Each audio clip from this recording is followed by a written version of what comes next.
lai informētu par to, ka vakar 30. maijā pēdējā aģitācijas dienā pirms gaidāmajām pašvaldību vēlēšanām Jūrmalas iedzīvotājiem ir izplatīta vēstule, it kā Gata Trukšņa vārdā.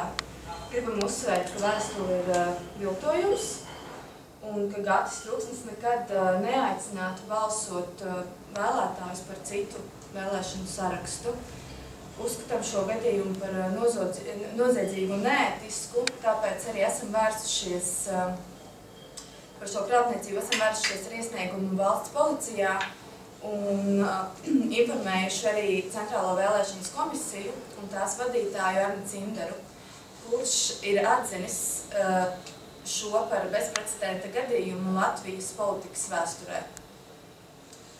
Došu vārdu Gatam Trukšņam turpināt. Jā, paldies.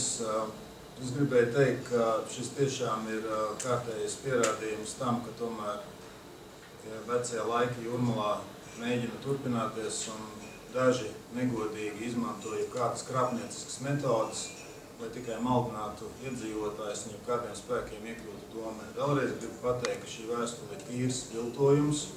Nekad neesmu rakstījis šādu vēstuli. Tā ir krāpniecība. Vai tas robežojas ar noziedzīgu nodarījumu pazīmēm, par to lems policija tālāk.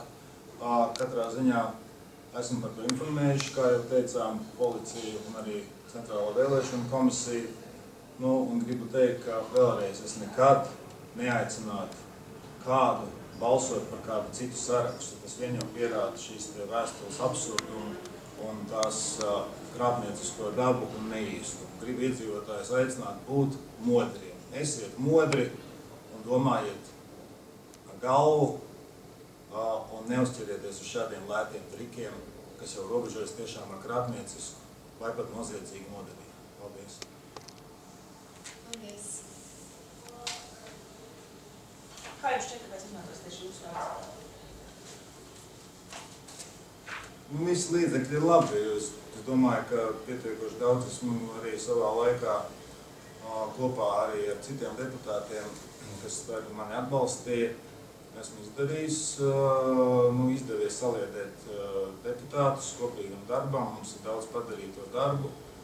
Un cilvēkiem tas patīk, cilvēki varbūt grib šo darbu turpinājumu, bet jaunas Jūrmalas sākuma, jā, man tā šķiet.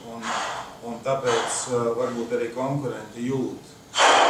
Tas tā notiek, un tāpēc manu vārdu, it kā manā vārdā rakstītu vēstuli, tad domā, ka varbūt kāds neuzmanīgi lasot, ja izlasot tikai ar sarkanu izceltās pēdējās rindkopas, kurā ir teikts tieši par kādu sarakstu vajadzētu, it kā, lai tas ticamāk skanētu, svītrot visus šī saraksta uzvārdus, bet to sarakstu pašu tad nestai urnā, kas arī, protams, ir absurds, tas nozīmē aicinājumu balsot par citu sarakstu, vienalga izsvītrojot vai neizsvītrojot deputātus, jā. Tad tā doma ir tāda, ka manu vārdu izmantojot tik sasniegts lielāks efekts, jā, jo kādu citu vārdu izmantot, tas varbūt jūrmalniekiem nebūtu tik pazīstams.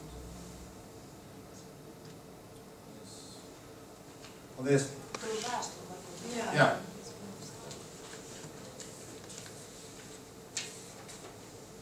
Tā iesnieguma kopija arī es varu iedot.